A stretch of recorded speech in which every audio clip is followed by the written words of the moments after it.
better. Good afternoon, sisters and brothers. When I was 18 years old, I deferred my admission to Amherst College, and I took a year off to return to Bogota, Colombia, which is where I was born, the country I left when I was 7 years old. And I went to work with a program that served street children. Now, when I say street children, I'm not talking about teenagers and gangs, kind of doing bad shit in the city. I'm talking about kids from birth to 12. So imagine that, kids from birth to 12 living in little pods, families, in the middle of a city. And the 12-year-olds were basically like the parents of the kids some of whom were born into the street. So it was an amazing experience. I spent a year there. We tried to help the kids get used to being in a home. We wanted to see which ones were ready to be adopted. So I had an amazing experience, and it was time for me to write to Amherst College and say, I'm coming back, I've had a great year, time to move on. I said, you know what? I'm not that interested in going to this country club in New England when I'm here making a difference. I'm actually touching people's lives. So I really excitedly went to the organizers of my group, the organization, and I said, I have great news for you, I'm staying. And their response shocked me. They said, no, you're not.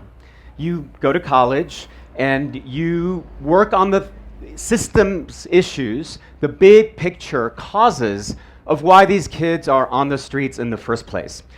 So I sort of left with my tail between my legs and said, that makes sense. And they mentioned that it was a lot easier to get volunteers to run houses like this than it was to have somebody look at the big picture issues. So I left, but before I did, I took a picture with two of the kids that I got closest to. They were 6 and 8 years old, Carlos and Fabio, and I still have that picture. It's right where I get dressed every morning, so I have to look them in the eye every morning because the promise I made to them was that I was leaving to work on things that would never touch them directly, but that would hopefully have an impact down the line. And so every day for 20 years, I have done that. I've tried to look them in the eye and tried to figure out how to have impact at scale by looking at the systems that impact some of these social issues. And I want to share with you two things that I've learned about encoding communal effort. I've been really moved by the lessons that BlackRockCity has taught me about emergence, about the fact that all of this we create through our love, through our generosity, through our self-organization. And I think what we do here, what we're experiencing here, is a microcosm of what the world needs and what I've been trying to figure out and still trying to figure out in terms of how to encode communal effort, one of our 10 principles, into the systems that can have change at scale for the people who need it most. And I've chosen the space of learning, education, but learning generally, as the place where I want to have the most impact. And so I want to talk to you about two lessons I've learned about encoding communal effort that helps us understand how impermanence and provisionality, the very things we live here on the playa, are exactly what we need to do in politics, in economics, and in technology. So lesson number one, 6 years ago, I had the privilege of moving from New York to San Francisco, where I live now, to work at a social impact investing fund. It was very well endowed by somebody who created an amazing company in Silicon Valley. And we had a sizable endowment with a very modest goal to redesign the US public education system. And specifically for the kids who depend most on public education, the kids who don't have any other options if they want real life options.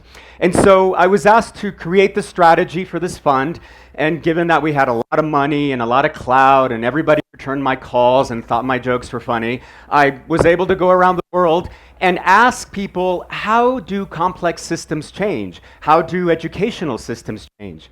And I was surprised that after several months and a lot of investment, I realized nobody had really figured this out. So I really started to listen to the people on the ground who were trying to do this.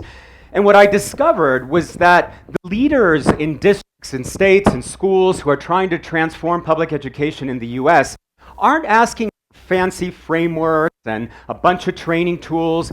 The one thing I heard over and over again was that they needed cover and safety to collaborate, communal effort. Because what I learned when I went to really fancy meetings scheduled, by the White House or the US Department of Education, we'd sit at these big tables and we'd have very formal conversations about innovation in education. But when they got a gist of what I was interested in, they would sort of follow me to the bathroom and they'd say, "Hey, can I tell you what I'm doing?"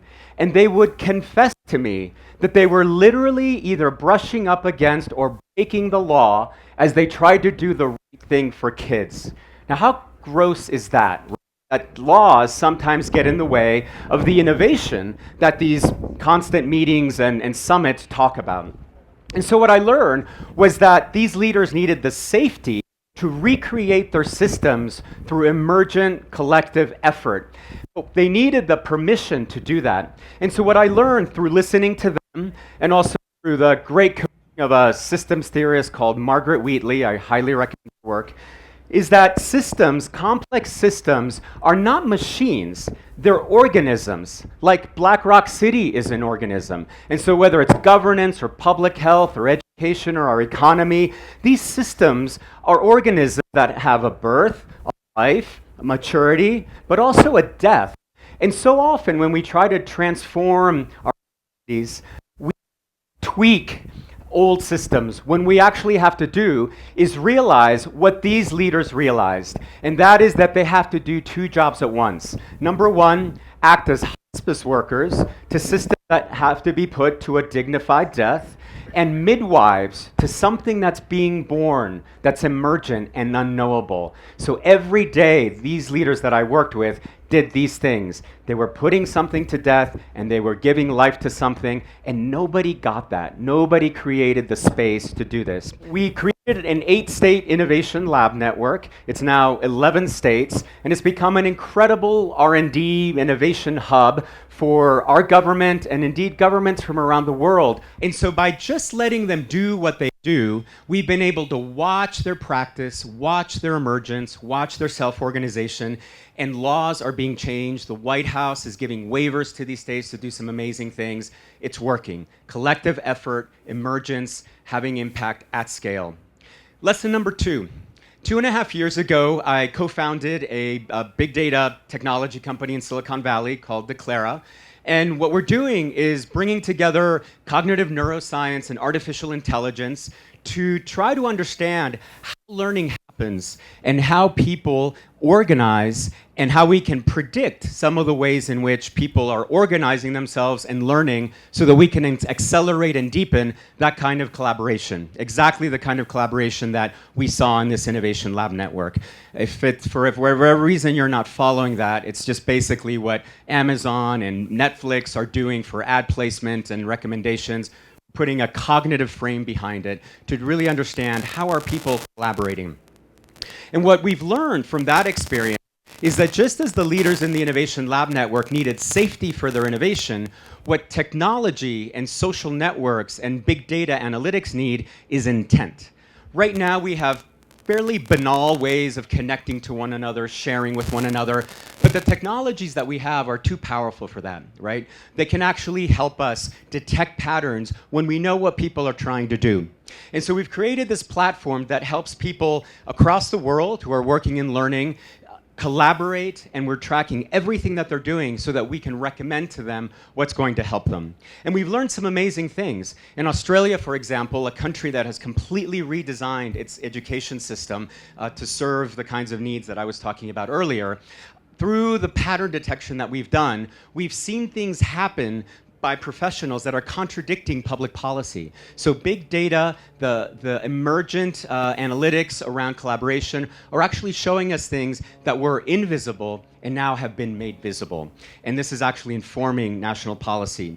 In Mexico, where a lot of my colleagues here are from, we just realized that about a week ago that a group of teachers from around the country who are collaborating together to implement a radical national education reform just outpaced and achieved in some new national exams that the government has instituted because they were able to collaborate. The communal effort of teachers in Mexico is beginning to transform that country in ways that I think are going to surprise us all.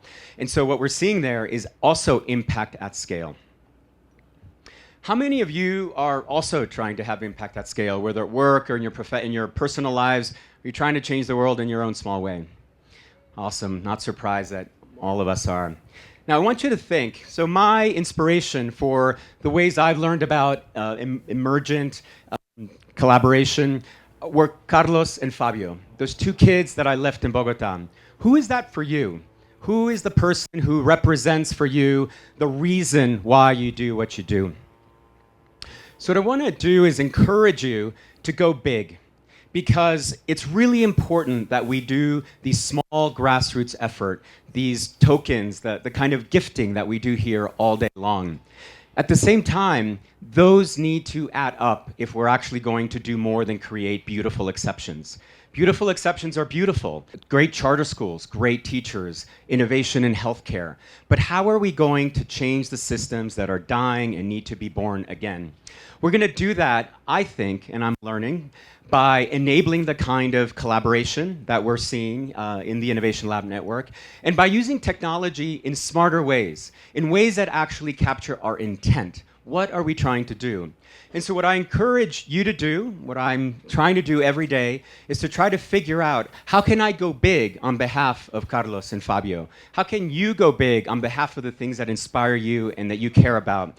And what I've learned, and I hope I can encourage you, is that it actually takes smart and simple technologies, metaphorical and literal technologies, to actually have really surprising impact at scale. If you just let some of the innovators and disruptors in your ecosystem and the things that you're trying to change collaborate with some safety, just like the teachers in the US did, amazing things will happen. If you use technology, social media, in smarter ways that actually get to intent and actually help to detect some of what's going on, you'll see some amazing results. So what might that mean for you?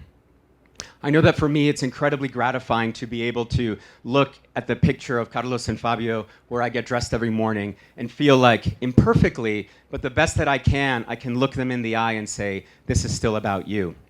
And I'm also grateful to all of you, because Black Rock City, this emergence, this communal effort inspires me to continue on this journey. So I'm grateful to you.